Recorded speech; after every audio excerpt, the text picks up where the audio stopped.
Hi there Pokefans, I am your humble host Fan and you're watching Pokemon Gym Challenges. Now as you see, we are still on our way through Victory Road and we are now being challenged by this what is he? Okay, he starts off with a Gigalith, but I can't remember what kind of trainer he is. I think he is a veteran trainer or something like that.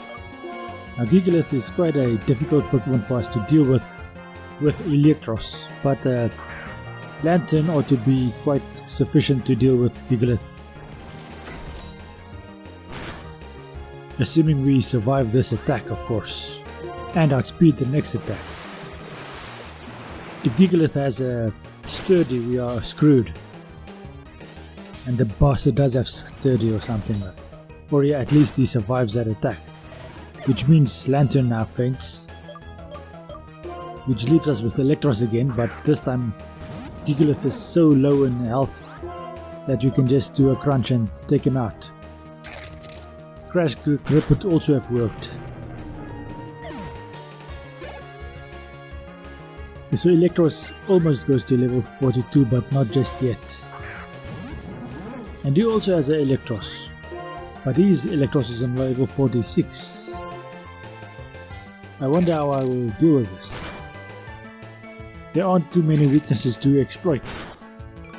So we have both started to do the same strategy of using Crunch, except that his Crunch managed to get the bloody defense drop.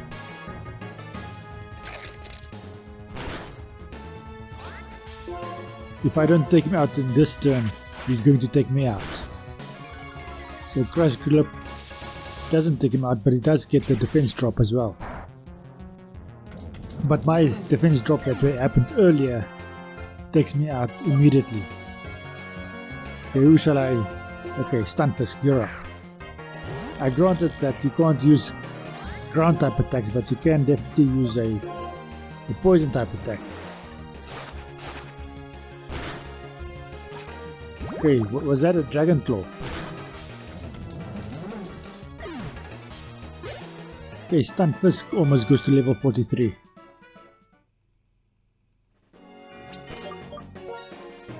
Now to revive those two Pokemons, because I need them for further down the road. And of course I also need to train them up to get to higher levels. I mean, that is why they are up in front, because they are among my weakest Pokemon.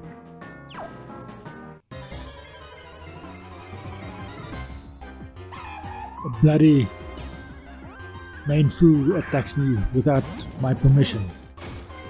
What happened to consent? I've equipped my Electros with a smoke ball, so I'm guaranteed to be able to run away, at least. I have a repel active, but if you notice that the Mainfu was at the same level as I was. And I just had to quickly climb off the bike over there because I'm struggling to actually hit the staircase. And that glitch over there was me editing out another flippin' encounter. We made it through.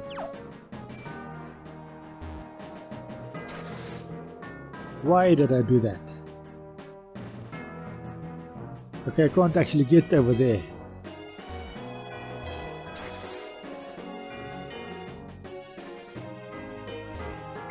We finally found a Wild Charge. Now this is one of the TMs I've been desperately looking for. It's a physical version of a electric type attack. It's almost like Thunderbolt or Thunder or something like that, but only in a charge form, and it has a quite devastating side effect. You see over there the power is 90. It's about the same as Thunderbolt, I think. Obviously Electros is going to be the first that learns Wild Charge, but also my Fluffy, he's also going to learn Wild Charge, because he is also a physical attacker. Thunder Punch is good and all, but Wild Charge does better for him.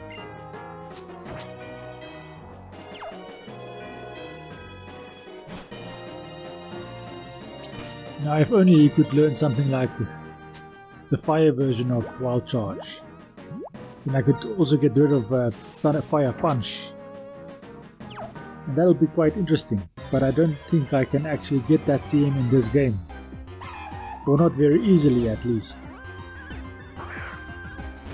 Or to put it more precisely, I haven't actually looked into it at this time while I was playing this game, so I don't know where to find it if it is available. You could leave a comment in the comment section below if you have any ideas about that. Now I feel stupid for having wasted those 2 potions over there, those 2 revival herbs, because if I had known that I was so close to just getting over here, I could have just waited for the doctor to heal me up. So now we have to do this route again. I should have moved that rock over there down as well.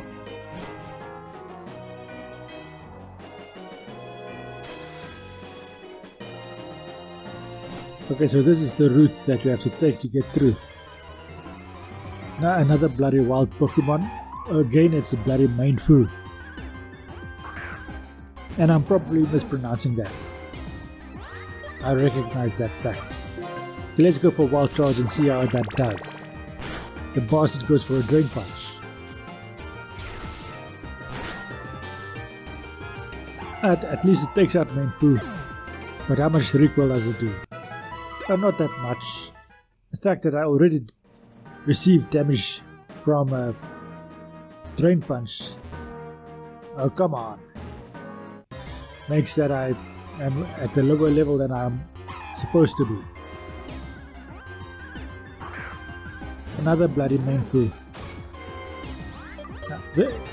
Okay, let's run away over here. I should have edited that out. I'm not going to anymore, but I should have. Finally I get onto that staircase over there.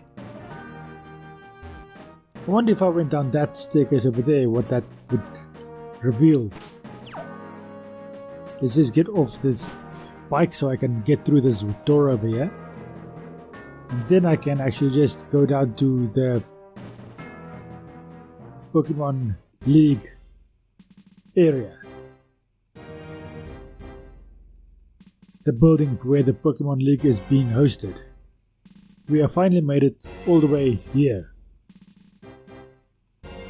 So let's go and heal up in this Pokemon Center and get our Oricorio back as well. And as you saw over there, I did some grinding off screen, or more likely I just got myself some rare candies and leveled everybody up to the appropriate level. But I have to keep a story going, a story narrative going, like they are doing in America.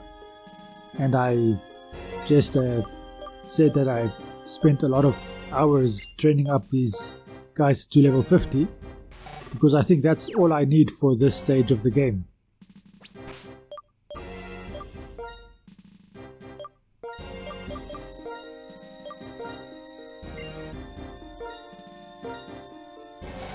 Okay, Surf, Signal Beam, Ice Beam, Thunderbolt. I think that's a fairly decent moveset for Lantern to have. Now in the end of this series I'll show you the best possible moveset for Lantern to have, and it will surprise you.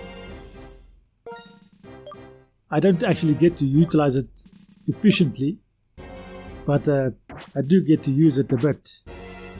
And the thing that kind of buggers me around is the fact that Lantern is not that bulky. This seems to be around about the best moveset for Stunfisk to have.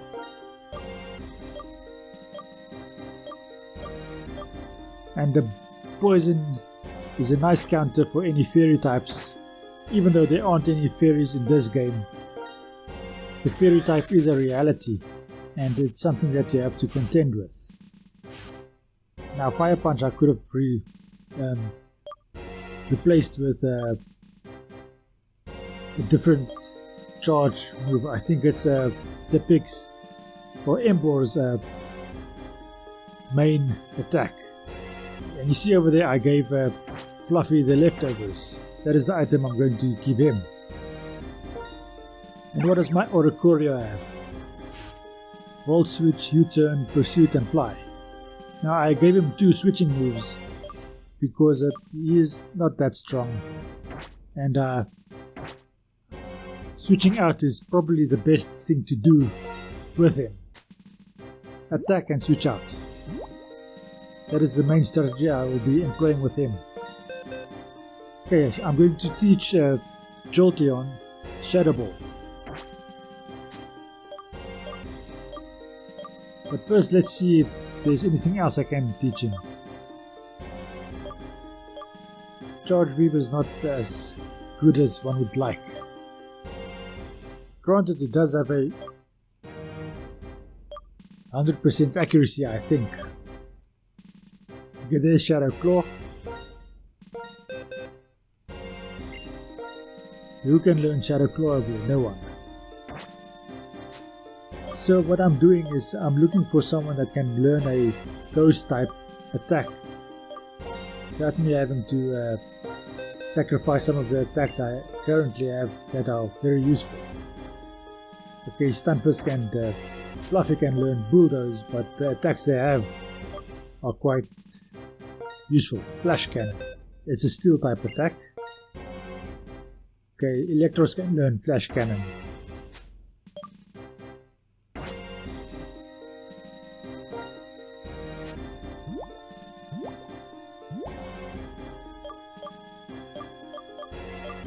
Should I teach anyone Shadow Ball? Let's give our Pokemon some items to use here first. The Float Stone might be quite useful for anybody that uses weight-based attacks. The Fighting Trainer does use weight-based attacks. But is that enough reason to use the Float Stone? I don't think so. I don't have anyone that can use a Miracle Seed. Never Melt Ice. It might be quite useful for Lantern. For his Ice type attacks. Because he doesn't have Stab on the Ice type attacks. He does have Stab on the Water based and the Electric based attacks. And something like a Magnet might be more useful for him, but I have other Pokemon. I have a whole team of Electric types, so they will fare better with those kinds of attacks. Okay, Spell Tag. At the moment,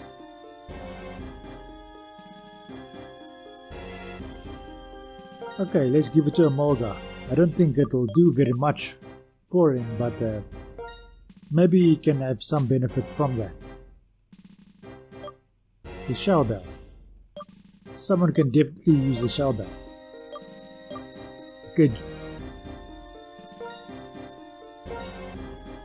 Electros might do better with the Shell Bell, I think. Old Chateau. Heals all status problems.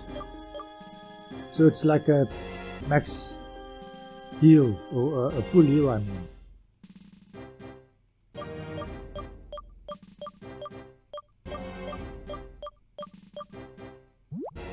I think I'm ready.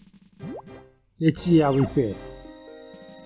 And we'll decide what we do going on. Of course we have to first defeat the Elite Four. Now the question is, where am I going to start? Okay, the Repel finally wore off. That would have been your first and only clue as to the fact of how I got to level 50. Which totally destroys the narrative I'm trying to create, of course. First up, I'm going to go for the Ghost type trainer. I think I am fairly well suited to fight the Ghost type trainer. Electros is the main person I'm going to use. Jolteon has Shadow Ball, so I already gave up one of his attacks for Shadow Ball. I think it's the... Which attack did I give up? Hidden Power, I think.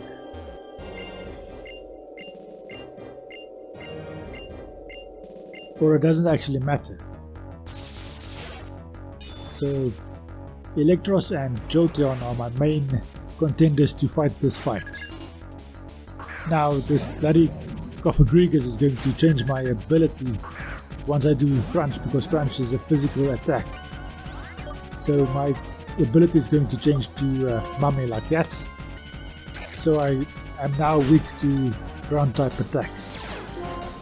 That is one of the best ways I've seen on dealing with ground immunity. Of course, Cofagrigus isn't strong enough to survive a second Crunch, even though I am I am lying. I am absolutely lying.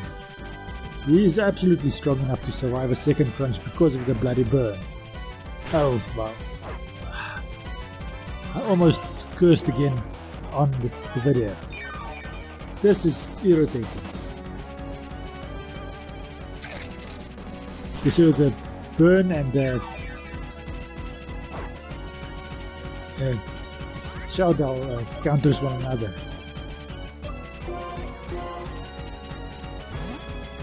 He went for a Shadow Ball. That did get the special defense drop, but it didn't do so much initially.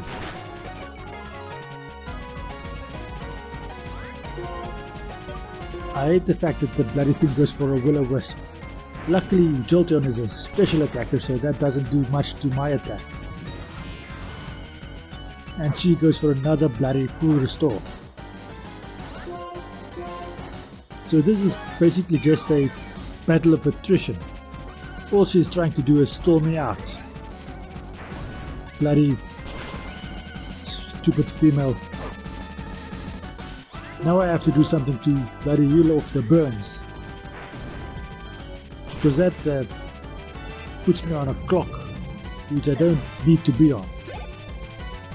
Ah, that's nice. A ground ghost, which means I can use a water type attack. I don't need to use ghost type attacks. Which means Lantern now suddenly becomes viable for this battle.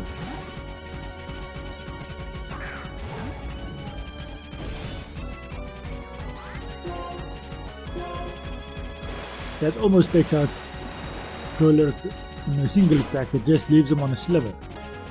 Now how much am I going to... I survive on 9 HP, which is slightly less than Golurk if you look at the health bars over there. Damn, I think 50 was too low of a level. Of course I'm going to switch out. I just don't know who to. Okay, Mulder. Or Fluffy. Okay, let's do Fluffy. What does Fluffy have that can deal sufficient damage to... what am I saying? It's a bloody water type. Of course a bloody Wild Charge will do sufficient damage. It might get a flippin' cursed body, but still it does take out the Jellicent in a single attack. And the leftovers helps out quite a bit. Chandelure. Stunfisk can deal with Chandelure. And the stupid thing about this is that Chandelure doesn't have Levitate. It ought to have Levitate, but it doesn't, so my ground type attack will work wonderfully. And even if the ground type attack doesn't work, I still have a Muddy Water. He goes for a Fire Blast. That's quite a bit of damage. Let's see how much damage my Earth Power does. A sufficient amount, which means almost any attack that can do damage will take it out. Assuming this Fire Blast doesn't take me out first. Luckily it doesn't. And luckily neither of those two attacks got the burn. Okay, that takes care of this bloody witch. And now I can heal up and restore everybody before I go on with the next part of the battle.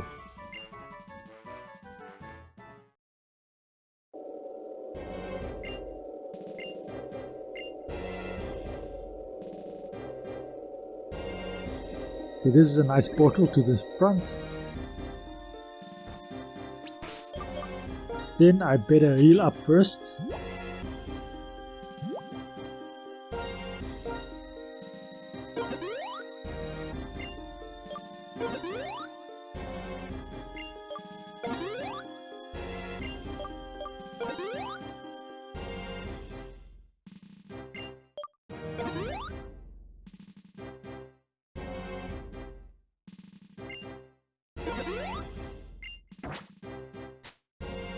And then this is going to be the end of this episode. Thank you for watching. I hope you enjoyed this episode and I hope you enjoy the rest of your day. Thank you and goodbye.